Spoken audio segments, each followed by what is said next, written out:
राधे राधे भाई सभी को। इससे पहला जो लेक्चर था हिस्ट्री का, उसमें अपन प्लासी के वॉर के बारे में बात कर चुके थे, है ना। आज उससे आगे बढ़ते हैं और हम बक्सर के युद्ध के बारे में पढ़ते हैं, किस प्रकार से अंग्रेज़ों ने पूर्ण रूप से बंगाल पर अधिकार कर लिया, है ना। तो उसके बारे में आज पढ़ेंगे। लेकिन उससे पहले जो आपको फीडबैक जो मैंने बताया था, आपको पता होना चाहिए प्लासी का वॉर क्या हुआ था, क्या क्या घटनाएं हुई थी। यदि वो लेक्चर नहीं देखा तो पहले आप उस लेक्चर को देखें, तभी ये समझ में आएगा, है ना। अब उसके बाद हम आगे बढ़ते हैं। तो बात हो चुकी थी कि, है ना, प्लासी का वॉर हो चुका था और प्लासी के वॉर में मैंने बताया आपको कि जो सिराजुद्दौला था उसको भगा देते हैं ना। उसके बाद जो सेनापति था जो धोखा कर देता किसके साथ, सिराजुद्दौला के साथ, वह अंग्रेज़ों के साइड मिल जाता है। उसका क्या नाम था, मीर जाफ़र। क्या नाम था, मीर जाफ़र, है ना। ये जो सेनापति था ये अंग्रेज़ों की तरफ जाकर मिल गया, जिसकी वजह से क्या सिराजुद्दौला हार जाते हैं और इस मीर जाफ़र को क्या बंगाल का नवाब बना दिया जाता है ना।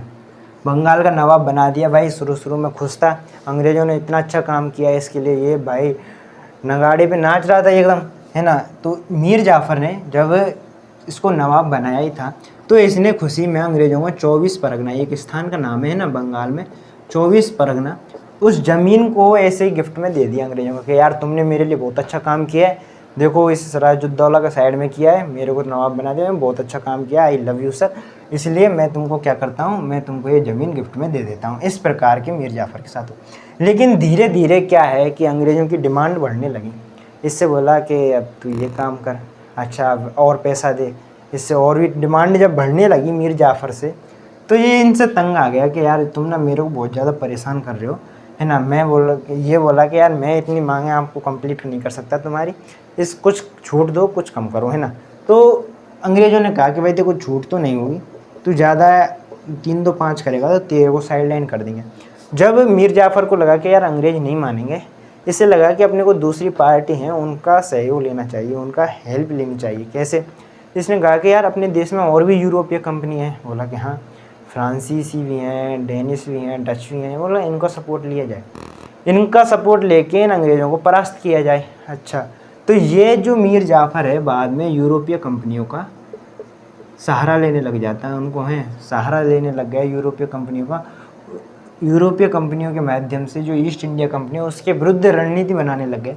अंग्रेज इससे खफा हो गए कि अच्छा हमारी बिल्ली हमको ही म्याऊं, हमको ही ज्ञान दे रहा है ना, गद्दारी कर वे। आगे आपको पता है कौन सी गाली आती है, वही दी है अंग्रेज़ों ने। अब अंग्रेज़ों को ये चीज़ समझ में आ गई कि ये ना अपने को बना रहा है पागल। बोला कि यार इसको करो साइड लाइन, कि भाई तू हट जा, तेरी जगह हम दूसरा बंदा लाते हैं। कौन? मीर कासिम। मीर कासिम को लाया गया। ये भी भाई शुरू में बहुत खुश हुआ कि यार नवाब बना दिया, कहाँ वैसे ही डिब्बी मारते घूम रहे थे। अब बोला अब नवाब बन गए, किसने बनाया? बोला अंग्रेज़ों ने बनाया। यार बहुत अच्छा काम किया, पहले सबसे पहले अंग्रेज़ों को गिफ्ट दो। क्या दो? इसने 3 जागीरें दी। कौन सी? चटगांव, मेदिनापुर, है ना। ये कुछ जो जागीरें थीं ये मीर कासिम ने किसको दी? मीर कासिम ने अंग्रेज़ों को दी। अंग्रेज़ भी खुश के यार बढ़िया, अच्छा नवाब मिला अपने को। लेकिन धीरे धीरे जब इससे भी डिमांड अंग्रेज़ों की बढ़ने लगी कि भाई पैसा दो, तुम्हारे पास राजस्व ज़्यादा आता है, तुम्हारे पास यहाँ उपजाऊ भूमि है, ये है वो है, बंदरगाह भी है, सब काम होते हैं आपके यहाँ, खूब राजस्व आता है, तो हमको पैसा दो। पैसा लेने के चक्कर में क्या हुआ कि जो अंग्रेज़ थे वो इस पर बहुत ज़्यादा दबाव बनाने लगे। मीर कासिम था, इस दबाव को सहन नहीं कर पाया। बोला कि यार तुम ना ज़्यादा मेरे को परेशान मत करो, नहीं तो मैं पार्टी चेंज कर लूँगा। ये अब क्या करा मीर कासिम, अपनी सेना को यूरोपीय पद्धतियों से, यूरोपीय कंपनी की जो सेनाएं थीं उनकी पद्धतियों से अपनी सेना को प्रशिक्षित करने लगा, उसको सिखाने लगा, है ना, अपनी सेना को।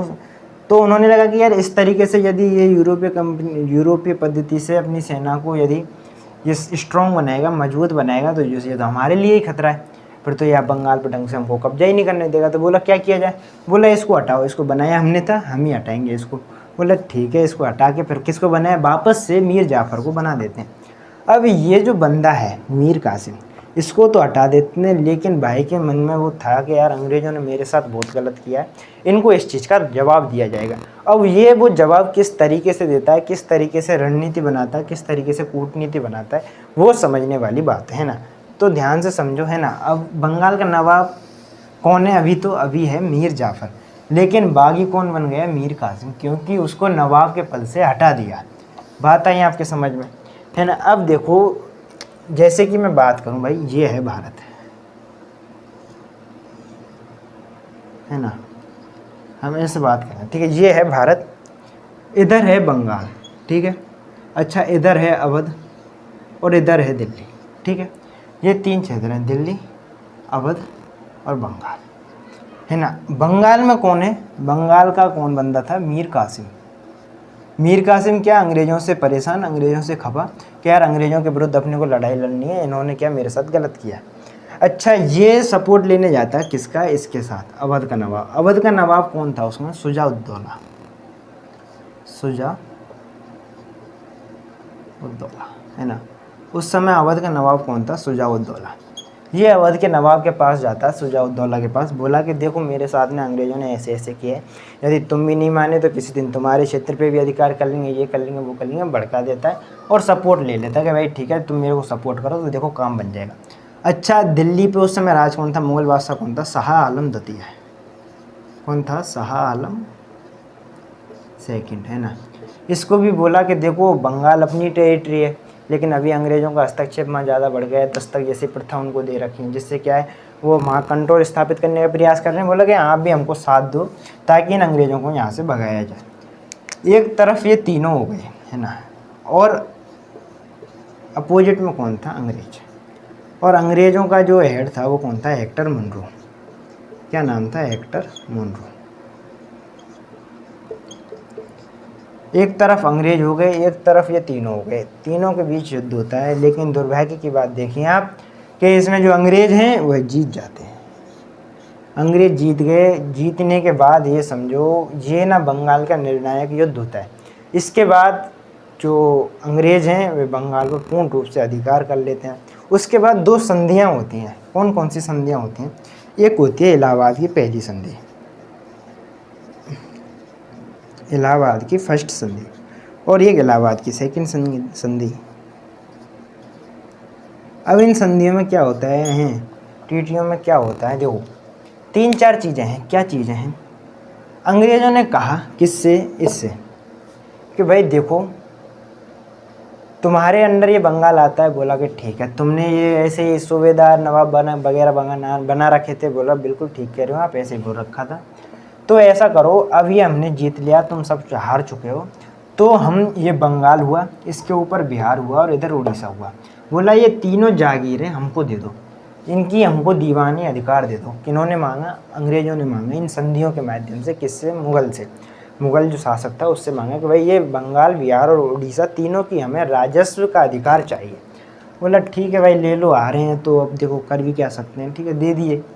अच्छा, इससे कहा, है ना, अवध के नवाब से कि भाई देख तू बीच में लड़ा था युद्ध में। बोला कि हाँ लड़ा तो था। बोला कि तू जो लड़ा उसके बदले में युद्ध हर्जाना दे हमको पैसा दे। तू क्यों आया बीच में, तेरा तो काम ही नहीं था, तू ज़्यादा पंच क्यों बन रहा था। बोला तेरी वजह से हमको बहुत ज़्यादा नुकसान हुआ है, उसका पैसा दे।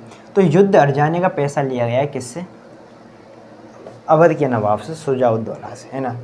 1-2 चीज़ें और हुई, कुछ उनके क्षेत्रों को स्थानांतरित किया गया। 2 क्षेत्र थे, इलाहाबाद, खड़ा, उन क्षेत्रों को स्थानांतरित किया गया था। कुछ परिवर्तन किया है, कुछ अवध को दिए गए थे, अवध से लेके कुछ मुगल बादशाह को दिए गए थे। इस तरीके से परिवर्तन हुए थे, है ना। बात आई आपके समझ में। अच्छा, 1-2 चीज़ और हुई थी। क्या हुई थी, तो अंग्रेज़ों ने कहा किससे, मुगल बादशाह से, कि भाई देख तूने हमको 3 जागीरें दी। कौन कौन सी दी, बंगाल दी, बिहार दी, उड़ीसा दी, 3 जागीरें दी। उसके बदले में हम आपको पैसा दे देते हैं। बोला ठीक है भाई पैसा दे दो। अब जिम्मेदारी किसकी थी, अंग्रेज़ों की थी। किसको पैसा देने की, मुगल बादशाह को जागीरों के बदले में। लेकिन अंग्रेज़ों ने क्या किया कि ये पैसे देने की जिम्मेदारी भी किसको दे दी, जो बंगाल का नवाब था उसको ये दे दी जिम्मेदारी कि भाई तेरे को ये पैसा चुकाना है। तो यानी कि खुद तो मतलब साइडलाइन हो गए, खुद को तो कुछ के ऊपर जिम्मेदारी ली नहीं। जो जिम्मेदारी थी एक दूसरे को ही बांट दी। कुछ मुगल बादशाह को दे दी, कुछ अवध के नवाब को दे दी, कुछ बंगाल के नवाब को दे दी। यानी कि ओवरऑल इसमें सबसे ज़्यादा फ़ायदा किसका हुआ, अंग्रेज़ों का हुआ। अब जब बंगाल, बिहार और उड़ीसा की इन तीनों की जागीर इनको दे दी गई, है ना, और इनके दीवानी अधिकार बोले कि पैसे का अधिकार, है ना, कैसे टैक्स वसूलना है, कितना टैक्स लगाना है, ये सारे अधिकार किनको दे दिए, अंग्रेज़ों को दे दिए इन तीनों क्षेत्रों के। इसके बाद अंग्रेज यहाँ पर इसी को बोलते हैं अपन द्वैध शासन। क्या बोलते हैं? द्वैध शासन। यानी कि क्या हुआ, यानी कि जो बंगाल में है द्वैध शासन लागू हो गया। द्वैध शासन का मतलब क्या हुआ कि दीवानी अधिकार अंग्रेजों के पास चले गए और जो प्रशासनिक अधिकार है वो किसके पास चले गए? वो बंगाल के नवाब के पास चले गए, है ना। तो दो प्रकार की। अब देखो, बंगाल का नवाब भी बिना पैसे के कुछ नहीं कर सकता। पैसे का कंट्रोल किनके पास है? बोला अंग्रेजों के पास है। तो वो तो पैसा देते ही नहीं थे, वो तो खुद ही अपना प्रॉफिट देखते थे। तो बंगाल के नवाब को पैसा मिला नहीं। जब पैसा ही नहीं मिलेगा तो फिर वो इसको कहाँ से चुकाएगा पैसा? पैसा नहीं होगा तो फिर वो खुद का डेवलपमेंट कैसे करेगा? बोला खुद उसके बाद हुआ ही नहीं। उसके बाद तो अंग्रेज़ों ने जैसे ये दीवानी अधिकार प्राप्त हुए, उसके बाद अंग्रेज़ों ने मनमानी की। खूब सारा उन्होंने फ़ायदा उठाया। किसका? बंगाल की जनता का। खूब सारा टैक्स लगाया, है ना। इतना टैक्स लगाया कि भाई जैसे कि लगभग 60-70% तो यदि खेत में जो ज़मीनी होती थी, जो फसल होती थी, उसका वो भाग लेते थे। अब किसान के पास तो क्या बचे, जिसकी वजह से क्या हुआ, अकाल जैसी स्थितियाँ पड़ने लगी। लेकिन इसके बाद जो है वॉरेन हेस्टिंग आते हैं 1772 में, इस द्वैध शासन को समाप्त करते हैं ना।